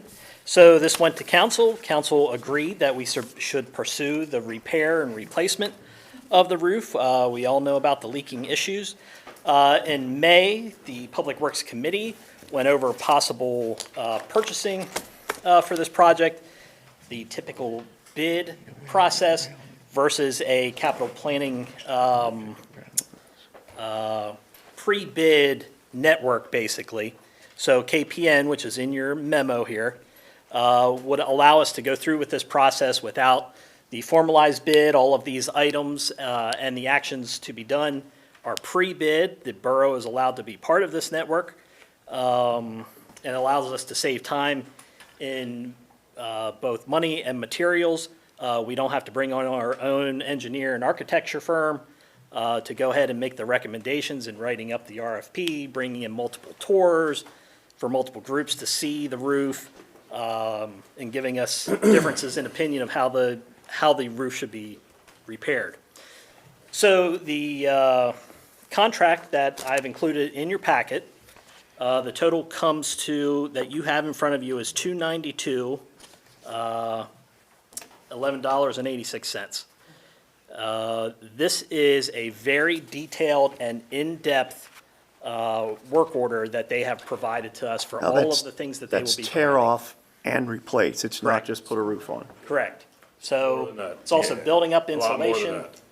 that. And your experience is, As chairman of the Public Works, I was working with AJ and Eric on this a little bit. If you do the rough math, this fell within the budget number that's out there. It's about $20 to $25 a square foot. That's the going rate right now, but that's just the roof.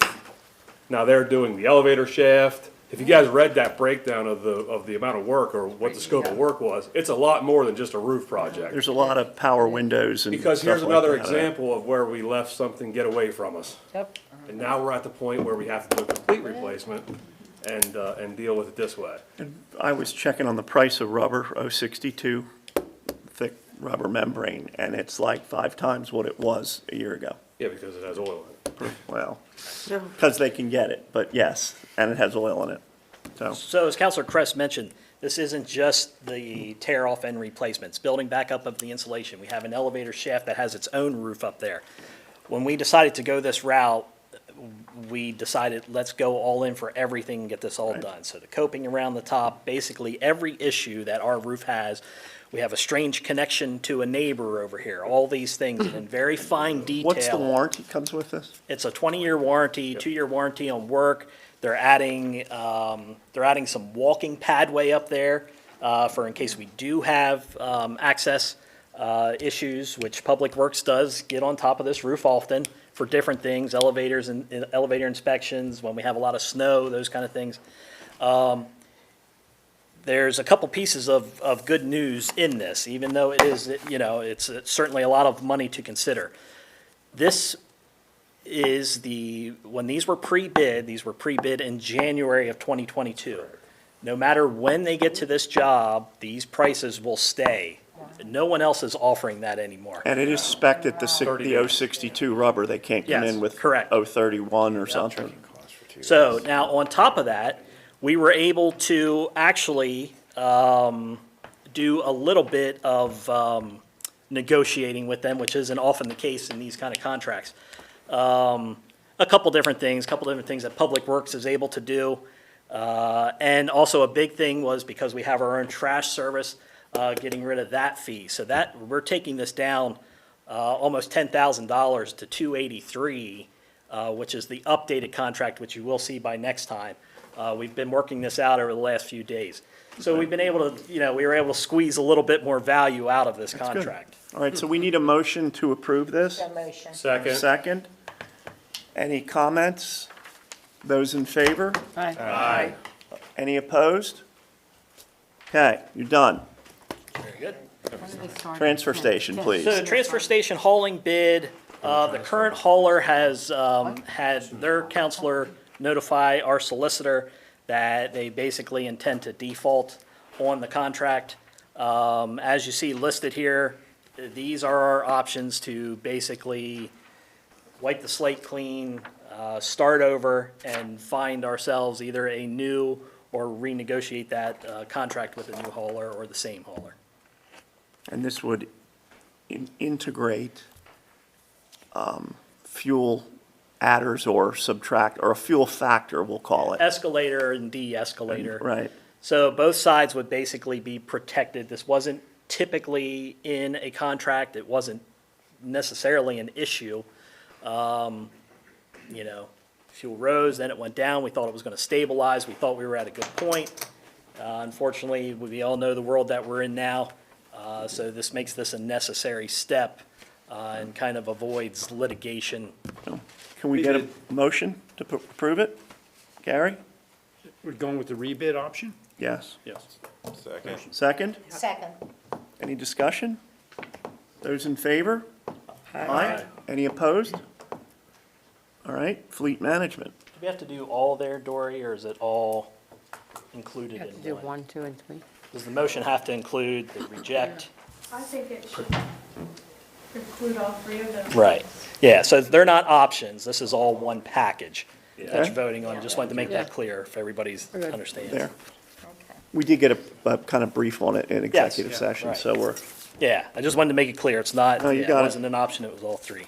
okay, 7C, fleet management. Okay, fleet management. So again, referring to the world that we're living in today, Ford vehicles will be what we're asking to order at this time. So if you recall, last year we did this very early. Well, they're asking for us to do it even earlier now. Just the past week, I was at a meeting with PennDOT and several other local municipalities, well, all municipalities throughout District 8. basically everyone's in the same boat. What happens here, Ford is the hot commodity because as I've expressed to you all before, they give the biggest government discount. What is happening is Ford will open an order period for these types of vehicles where only the government can order. They're all SUVs, correct, more or less? We have a couple different things here. Okay. So, yeah, 2 trucks, 2 SUVs. Do you 3 want trucks, anything 1 SUV. on this for the school? We're good. Okay, never mind. So what'll happen is they have to have the order from us they want the order from us by the end of this month. Ford will open up the order for these different vehicles at different times. What happened over the last period, because we got in early, these orders were opened up. Sometimes they only lasted 2 hours before all the orders were filled. Yep. So we're very lucky to have a dealer in town who works with the CoStars program pretty well and allows us to kind of stay in the front lines of that government purchasing. So we're asking for these vehicles, whereas we've talked about before, they're part of the Vehicle and Equipment Capital Improvement Plan that was approved in 2017 and that we've continued to ride on as we go forward to kind of steady the purchasing so we weren't where we were in the old days where we'd spend $2 million one year and then $50,000 the next. So we're trying to keep that even. And are these purchases or leases? These are purchases. So these are cash purchases and that's how Jim, they you're were good laid with out. that? What's that? we take receipt of these in this year or No. No, this is ordering for next year. 23? Yes.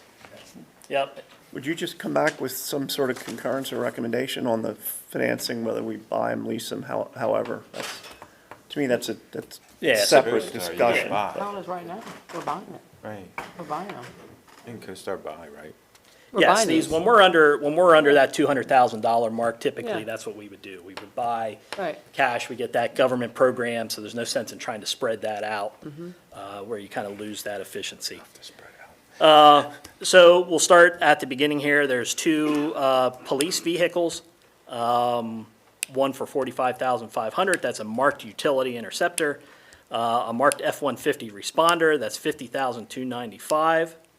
Under Public Works, there's 1 truck, an F-350 utility body with plow, that's $74,105. And then under Water Distribution, that is an F-550 for $76,028.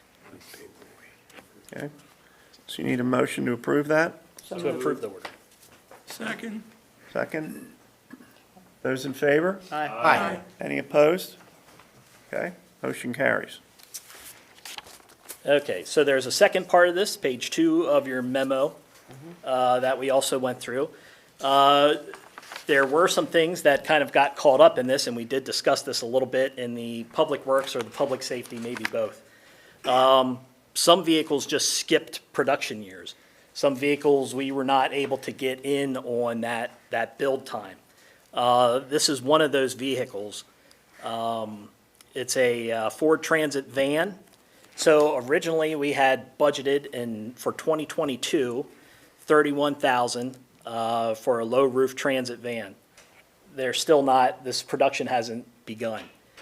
What LATA has set aside for us, if council allows this purchase, is a transit van for $44,000. This is for the water meter department, so it doesn't come out of the general fund, it is an enterprise fund.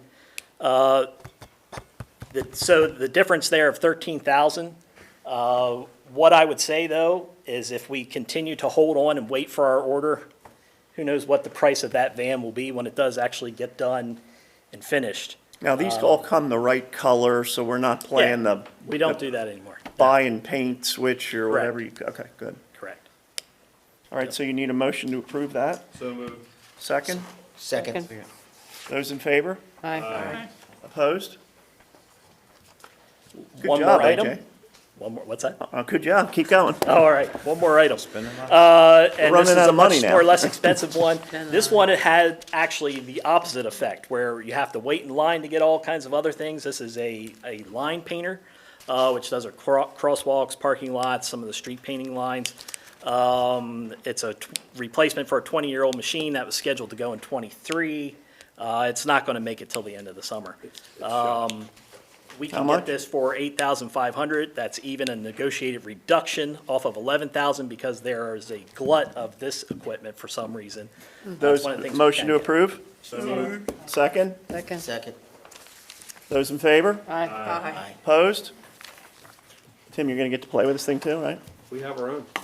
AJ, We before can't you borrow go, yours? Yes, can you just give an update, because as we talked, sure. I get so many questions about, and complaints, I should say, about the roads, the Road. railroad tracks, Sure. all Columbia that. Gas and, So- Yeah, Good yeah. I point. knew this was a longer meeting, so I was gonna try and hold that. Yeah, I know. Could you, But- maybe, Well, if maybe, you- what- maybe we should put together something to put on the website or Yeah, I something. did one time, I opened a big can of worms on that one. Right.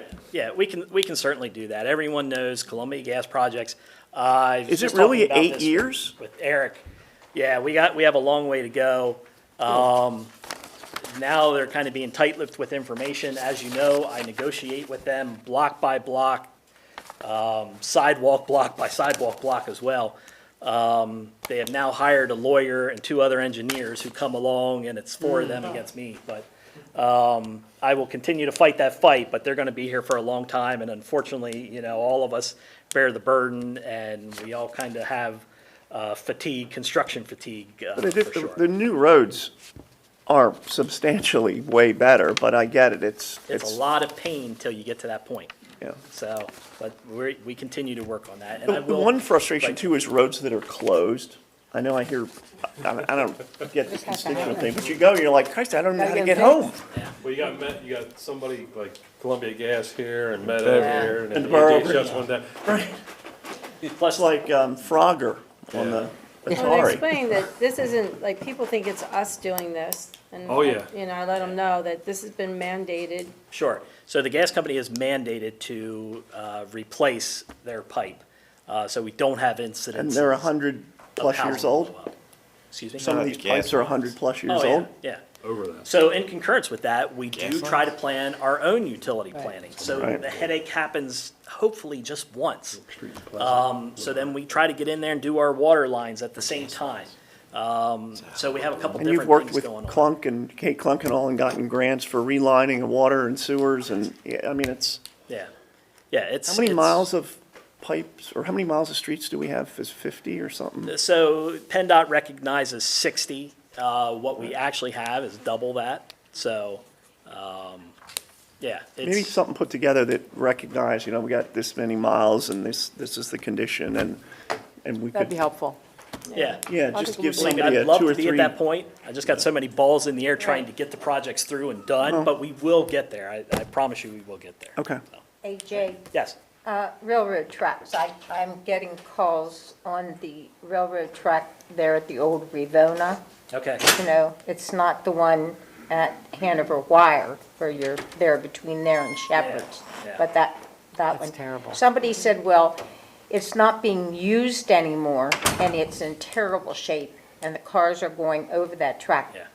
And they said, how do you go about, if it's not being used, and making it better by, can you remove those tracks? So And just to give you. how do you do it? Sure, just to give you an idea, I've been working with the PUC since 2015 to get the extra set of tracks removed on Broadway, that same set that's not used anymore, Right, basically. There by the Crab Shack where there's 2 sets of Correct. tracks. Correct. I even got a yes and an affirmative. I got PennDOT on my side. Now there's a fight. Did you get And Genesee, Wyoming on board? yes. York Rail? Yes. Oh, Yes, I'm I did. amazed. It is CSX that's still holding up the works because their remaining track will need some work done to it. And I still have to figure out why this is the case exactly, but the borough is responsible to pay for some of the safety equipment that pertains to the railroad crossings. Yeah, the railroads have it, they have it all sewn up. They report to no one. Terrible. Seriously. Okay, thank you. I needed that added information. I'll take it back. Thank you, AJ. All right. Thank you. Public safety, noise ordinance. No, wait a minute. No, Department of there's Water. number 8. That's postponed Department of till Water. next month. Oh, okay. Sorry. Oh, I have a special annotated copy. Oh, too special. Well, Dory, Dory gives me the answer in the back of the math book.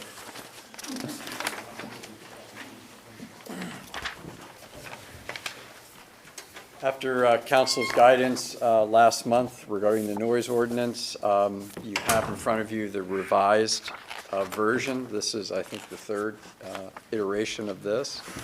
The one change that you directed me to make, I did, which was to insert in the reasonable time and manner restrictions impulse noises, which I had taken out in the last iteration. So that's subparagraph B11. It's bolded in the packet. So I restricted impulse noises, which are defined in the ordinance, from 9 p.m. to 8 a.m., which is fairly consistent with the other time periods. Okay. So we need a motion to approve that, please, Make a motion to approve, sure. and a second? Second. So, Those in favor? Aye. Aye.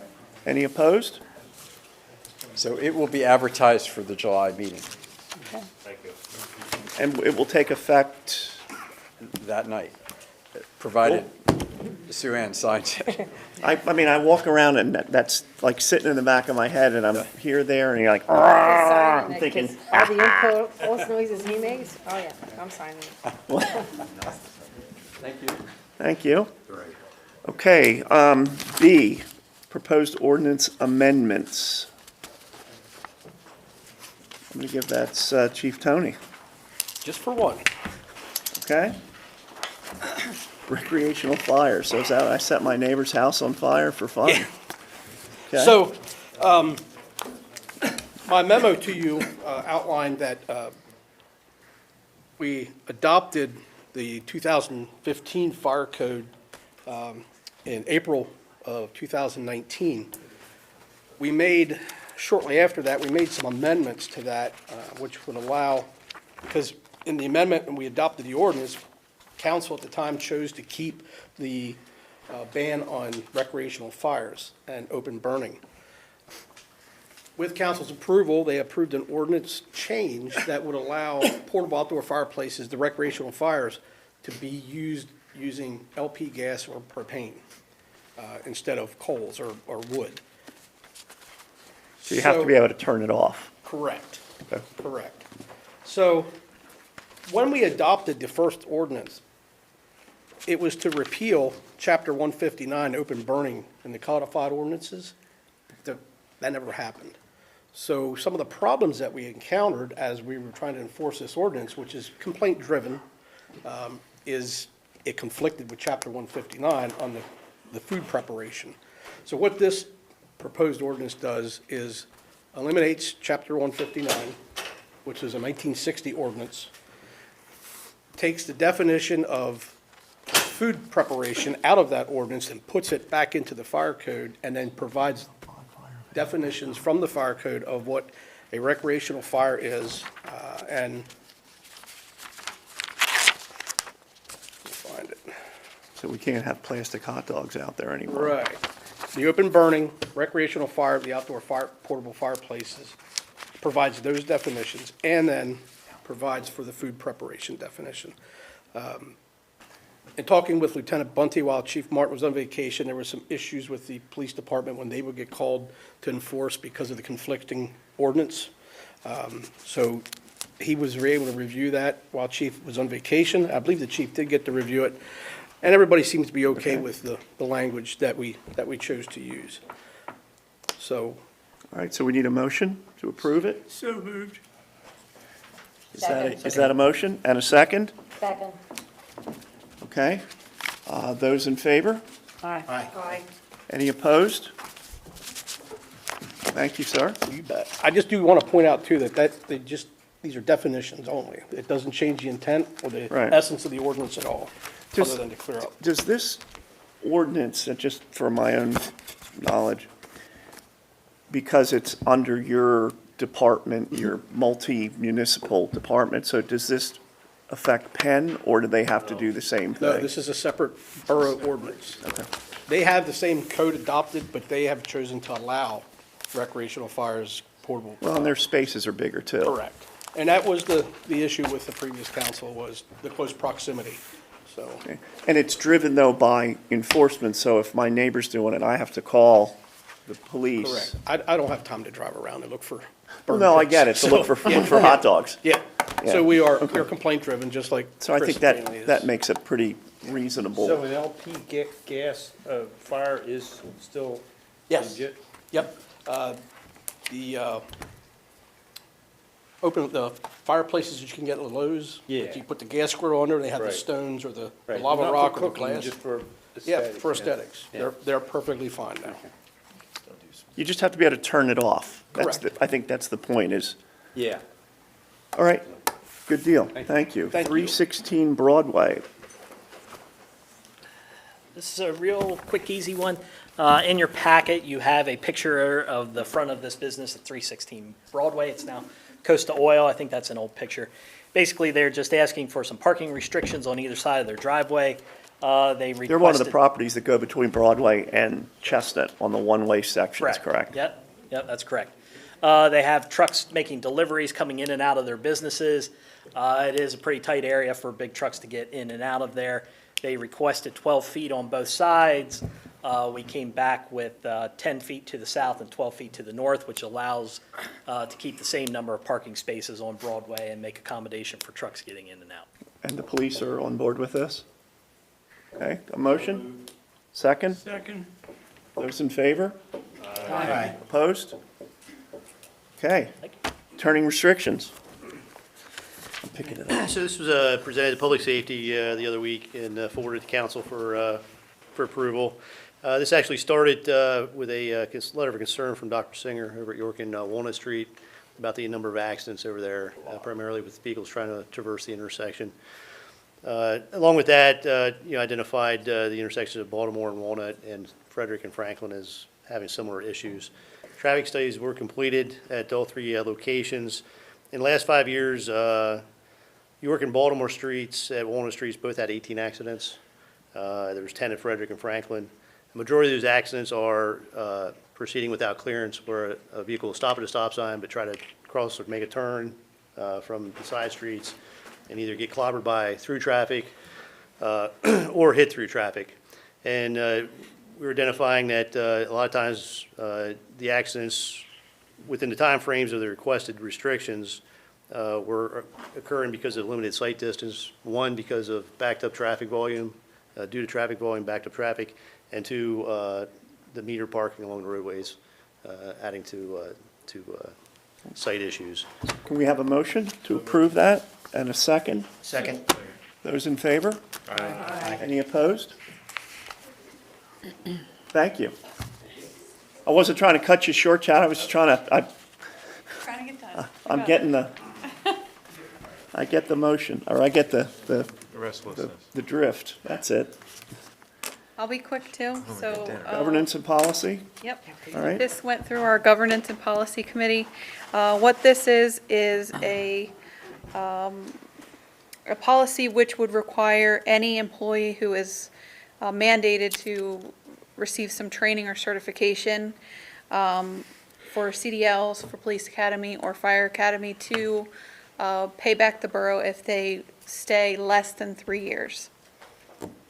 Motion approved. Like we did with the engineering. Yeah, I think that's good. Can I have a motion to approve that? Motion. Second. Second? Those in favor? Aye. Aye. Any opposed? Not bad. I think you may have the fastest approval tonight. Number 11, reports of council members, committees, and other public bodies. Do we have any this evening? Okay. 12, management reports.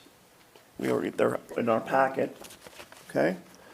Any correspondence and information that we haven't already addressed?